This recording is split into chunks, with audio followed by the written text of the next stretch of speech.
애매한 부분이 있으면 고년차 선생님이나 교수님들께 전화를 드려요. 그래서 다시 한번 정확하게 또 초음파를 보고 있습니다. 그래서 잠깐 제가 디테일을 정말 잘 살렸다고 생각한 부분이 있는데요. 올바른 치료를 위한 영상 길라잡이. 안녕하세요, 닥터네비입니다. 여러분, 제가 지난주에 슬기로울 전공의 생활 리뷰를 했었는데요. 재미있게 보셨나요? 오늘도 드라마에 나왔던 에피소드들을 몇 개 뽑아서 재미있는 리뷰 영상 한번 준비해봤습니다. 자, 시작해볼까요? 1년차 한 명이 전반적인 진행을 맡아서 초록을 썼으면 좋겠거든?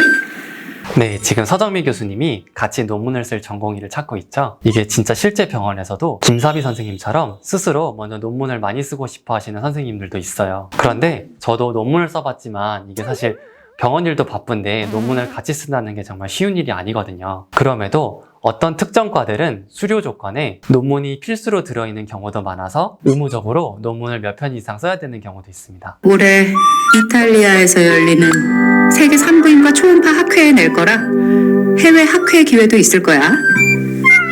전공의 때 해외 학회를 간다는 거는 정말 엄청난 특혜예요. 업무가 너무 많다 보니까 특별한 경우가 아니면 정말 기회가 없거든요. 게다가 지금 장소가 이탈리아잖아요. 이거 정말 저도 가고 싶은데요. 그래서 모른다는 게 말이 되나? 죄송합니다. 2021년 첫 번째 임신 때는 20주 정밀 초음파에서 앱스타인 기형이 발견됐고 임신 유지하다가 사산되었습니다. 네, 스리생에 나왔던 소아흉부외과 김준환 교수님이죠. 대학병원에서는 저렇게 다른 과 협진이 필요한 경우가 있어서 전공의 선생님들이 다른 과 교수님들을 찾아뵙고 상의를 드리는 경우가 있어요. 저도 전공의 때 생각해보면 다른 과 선생님들께서 상의할 게 있어서 판독실에 내려오시는 경우가 많았거든요. 그런데 무서운 교수님들이 계시기라도 하는 날에는 정말 분위기가 항상 얼어붙었던 기억이 납니다. 유테라인 인시전 넣자. 예.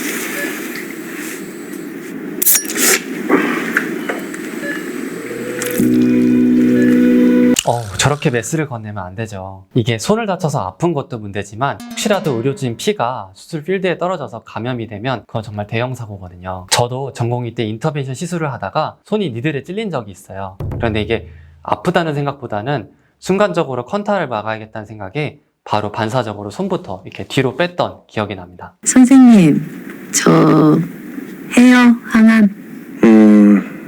백혈구 수치가 아직 안 올라와가지고 당장은 좀 어려울 것 같아요. 네, 항암 치료라는 게 그냥 암 조직만 따로 분리해서 치료를 할 수 있다면 정말 좋겠지만 실제로는 정상 조직에도 영향이 가고 면역력이 떨어질 수가 있거든요. 그래서 몸 상태가 좋지 않으면 저렇게 입원을 해서 면역 수치를 올리는 주사를 맞고 몸이 항암 치료에 감당할 수 있는 상태가 되면 그때서야 항암 치료를 시작하게 됩니다.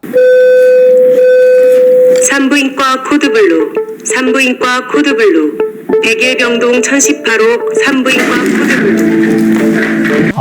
지금 코드블루죠? 코드블루는 심정지 환자가 발생했다는 방송이에요. 전공의 선생님들 얼굴이 전부 다 새하얗게 질려서 전속력으로 뛰어가고 있어요. 저도 정말 예전에 대학병원에 있을 때 수도 없이 저렇게 뛰어갔던 생각이 나네요. 예전에 한 번은 병원에 있을 때 코드블루가 떴는데 하필이면 검사 장비가 제대로 되어 있지 않은 곳에서 환자분이 쓰러지신 거예요. 그래서 급한 마음에 엘리베이터 탈 시간도 아까워서 제 몸의 절반만한 무거운 장비를 들고 계단을 뛰어 올라갔던 기억도 납니다. 산모분 잠시만요. 곧 오실 거예요. 뭐가 잘못됐어요? 왜? 무슨 일인데? 초음파에서 오바리에 튜머가 보이는 것 같습니다. 뭐?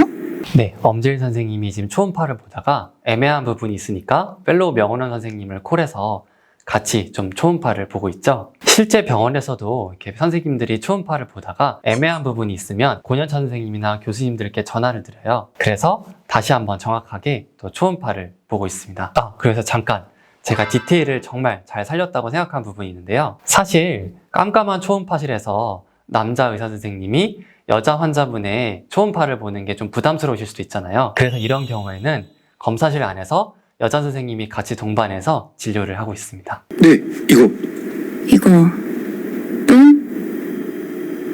네 선생, 이 바쁜 외래 시간에 똥 보러 오라고 나 불렀어? 죄송합니다.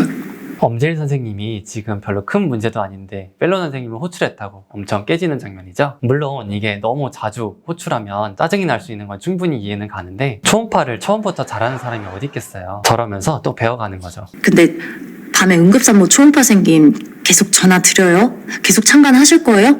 네, 몇 주만 더 하고 싶은데 부탁드려도 될까요? 네, 지금 엄지일 선생님이 경험을 쌓으려고 초음파가 있을 때마다 자기를 꼭 불러달라고 부탁드리죠. 저는 이거 진짜 칭찬하고 싶은 게 초음파도 그렇고 수술도 그렇고 결국에는 많이 보고 많이 해본 사람이 잘할 수밖에 없거든요. 저도 영상학과에서 처음 당직을 설 때 현장에 바로 투입된 건 아니었어요. 당직을 시작하기 훨씬 전부터 고년차 선생님이 당직을 서실 때 뒤를 줄줄줄 쫓아다니면서 어떻게 환자를 진단하고 또 어떻게 치료하는지 보고 배웠거든요. 그제서야 혼자 독립할 수 있었습니다. 게다가 영상학과의 역할은 진단을 해주는 역할이잖아요. 첫 단추를 잘 꿰매야 되는데 혹시라도 진단이 틀리거나 진단이 늦어진다면 골든타임을 놓칠 수 있는 환자분들도 있기 때문에 정말 큰 부담을 느끼고 열심히 공부했던 기억이 납니다.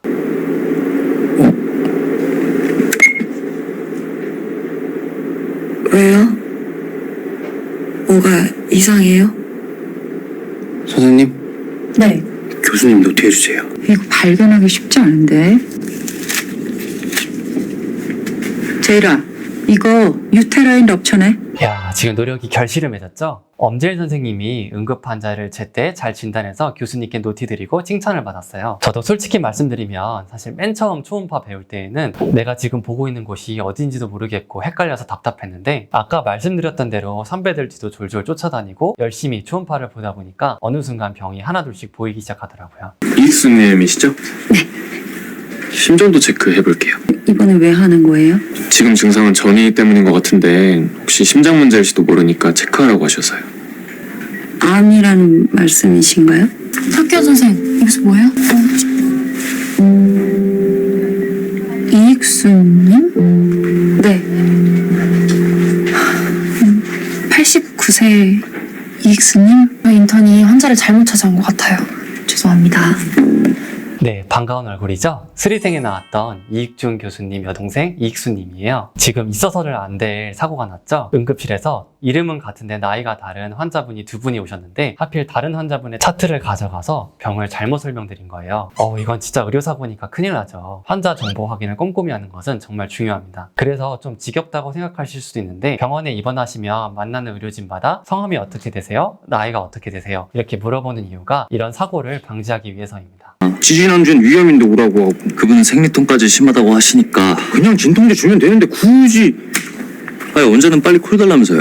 네, 지금 응급실 선생님이랑 산부인과 선생님이 트러블이 생겼죠? 제가 영상학과 의사 입장에서도 가장 난감했던 게 바로 이거예요. 예를 들어 환자분이 배가 아프다고 오셨는데 배가 아픈 원인은 한 가지만 있는 게 아니잖아요. 복부 CT를 찍었는데 마침 증상과 딱 맞는 소견이 하나가 있어요. 그러면 속전속결로 결론을 내서 해당 과로 전원시켜 드릴 수가 있는데 실제로는 그렇지 않은 경우도 많거든요. 몸 이곳저곳에 문제가 같이 있거나 애매한 경우도 정말 많아요. 그래서 이런 경우는 원인을 어떤 한 가지로 딱 특정 짓기가 어려워서 여러 과가 함께 어쩔 수 없이 진료를 봐야 되는 경우가 있습니다. 자, 이렇게 오늘도 언젠가는 슬기로울 전공의 생활 리뷰 시간을 가졌는데요. 저도 영상 보면서 옛날 생각도 많이 나고 참 재미있게 본 것 같아요. 다음에도 또 유익하고 재미있는 영상으로 찾아뵙도록 하겠습니다. 오늘도 시청해주셔서 감사합니다.